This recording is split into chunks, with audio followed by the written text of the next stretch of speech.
Welcome back to another segment of 120 Seconds. As always, I'm Stockwell, and again on my promo kick. Just got this in the mail the other day. Water from Cactus. Let's see if I can zoom in. I don't know. It doesn't look well. Anyway, Schizo of Merc was how I originally met this guy. I put on a show here locally when Mastermind was on tour, and Schizo was part of that tour. That's when I first met him. That was shit at least 10 years ago, maybe longer, probably longer. Yeah. Anyway, my point is that he was a member of Nodus there for a while.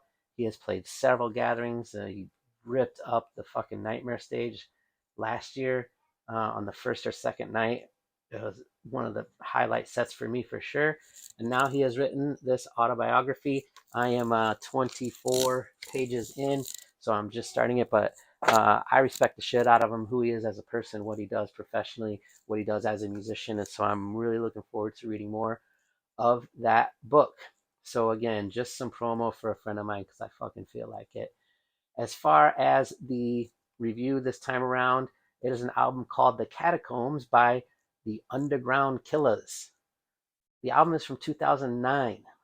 I'm not certain why people send me stuff that's like 14 years old and they want me to review it, but you know what? I'm here for it, I guess.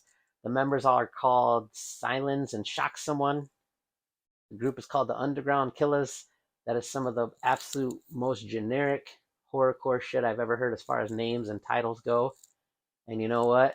I was expecting this to be terrible. Turns out it isn't. So, did this album earn a spot in my regular rotation? No, but it's worth a listen for sure. I definitely prefer Silence over Shock Someone. His voice, the influx, the delivery, it's all actually pretty good. Shock is always doing like a harsher, like a growly kind of delivery, and he's occasionally trying to go fast, and that's why I'm picking on him because I've said this a lot, but going faster doesn't mean that you're better. Okay, simple rhyming is still simple rhyming just because you're doing it in double time doesn't make it better. And then oftentimes you get off beat, so now you're simple rhyming but worse. With that being said, there's a couple of guests that I'm totally unfamiliar with. Holocaust and Die Hard. Again, some really super generic horrorcore names. Die Hard is way more prominent on his track than Holocaust is.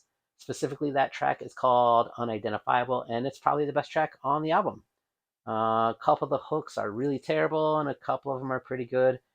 Very hit or miss from track to track, hook to hook. So what I'm going to say is that overall, if this is what they were doing in 2009, and they've been busy working on music since then I'm interested into hearing what they've turned into.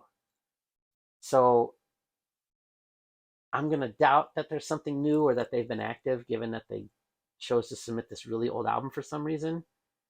And that would be unfortunate because, again, this one kind of shows promise. So it's an album from 2009. It's called The Catacombs by the UndaGround Killaz. Again, if they're still active and still making new stuff, I bet it's pretty good because this was a solid foundation from 14 years ago. So that are my thoughts. Those are my thoughts for this album. As always, click the links below. Tell me how you feel about it. And again, I'm going to try and knock as many of these out as I can. Shout out to Moranis for all of the video editing stuff. I really appreciate it. Thanks again, everybody.